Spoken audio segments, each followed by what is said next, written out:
So I recently saw Black 47, and it was... The film is about an Irish lad who comes back from fighting with the British Army only to find that all of his family has died through starvation, execution, or sickness while he was gone. He then makes it his mission to hunt down each of those people he feels are responsible, while Hugo Weaving's storyline is a disgraced British Army veteran sent out to apprehend him. So as you can tell, it's quite embellished. It's kind of an action thriller, which I don't really mind. It's definitely different to something I would have expected out of a famine movie. It's actually very like The Foreigner, but without the Jackie Chan fight scenes, in the sense that it's based around a true event but follows a very fictional action story. This is the only film I've ever heard of that's about the famine that's not a short film or a documentary, and it's probably the biggest budget film I've ever seen feature the Irish language prominently. I don't know what the budget was, but it's probably bigger than Cockamillish. I like that it was a film that was a story set during the famine rather than a film about the famine. The film stayed away from becoming just a factual documentary on the event, and instead gave you insights along the way as to what life would have been like. Some scenes were a bit simplified. I think that soup scene felt a little pointless in the context of the story. Like it didn't further the plot at all, it just kinda happened. But aside from that, most scenes had a specific purpose and added to the story, and it did a decent job of capturing what the general British sentiment towards the Irish was, and vice versa. All the sets and costumes were pretty fantastic.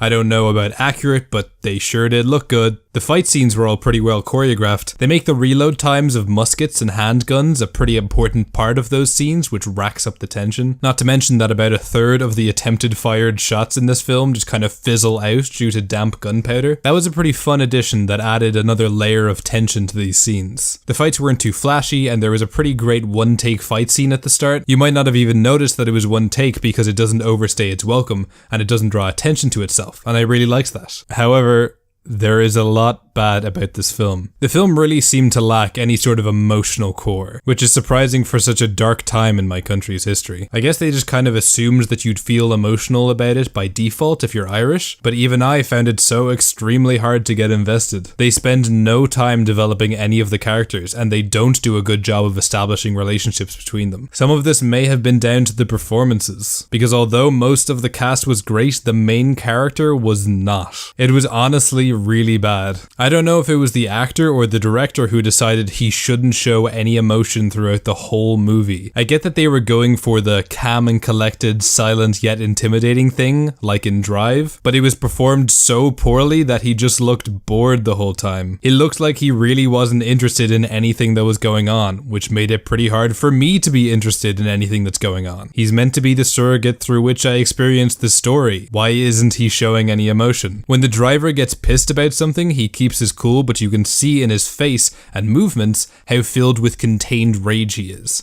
In this movie, the guy just never changes his facial expression once. Not a single smile or frown, just always that same deadpan expression. It was pretty bad. This was made worse by the fact that he really didn't have a character. Having a dead family does not a compelling character make. He has to have some kind of personality. Vengeance is not a personality. And they seem to be emulating Drive again by giving him barely any lines and filling up the film with long silences. Instead of in Drive, where you were given enough context about the character to feel something during these silences, in Black 47, it's mostly just really awkward. There are so many scenes where someone walks into a room and he's just sitting there already like,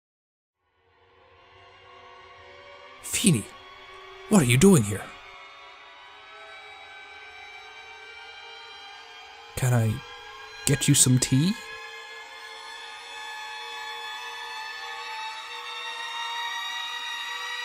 Alright, I'll make some tea. Here's your tea.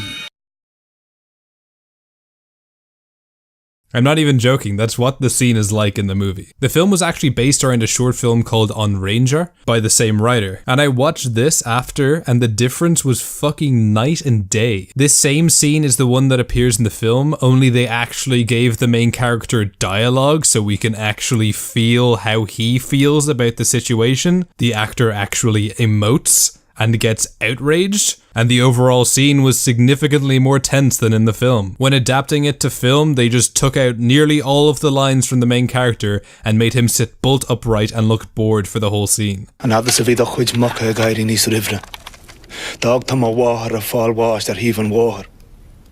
Gan arigid. Gan did. Should the sass of Akba strancher each in ignite. But when a dam winter hand tossa. Also, no one has any sort of arc, bar a very simplistic arc taken by Hugo Weaving's character. The main character doesn't change at all, the main villain doesn't change at all. They tried doing an arc with another character, but they didn't develop him at all prior to his pivotal moment, so it just kind of comes out of nowhere. He has no lines at all, except for one early on where he's like, man, deserters are a bunch of fucking cowards, am I right? And then later on he has this big moment where he's suddenly sticking up for the starving Irish, and it's like, where did this come from? If you'd established his character or shown him growing this viewpoint over time, then the scene would hold more emotional weight. But as it is, it just comes out of nowhere and it doesn't really feel like it matters. His character hadn't been playing an important part in the story prior to that. The movie also has an extreme overabundance of that violin cue. You know the one that's like...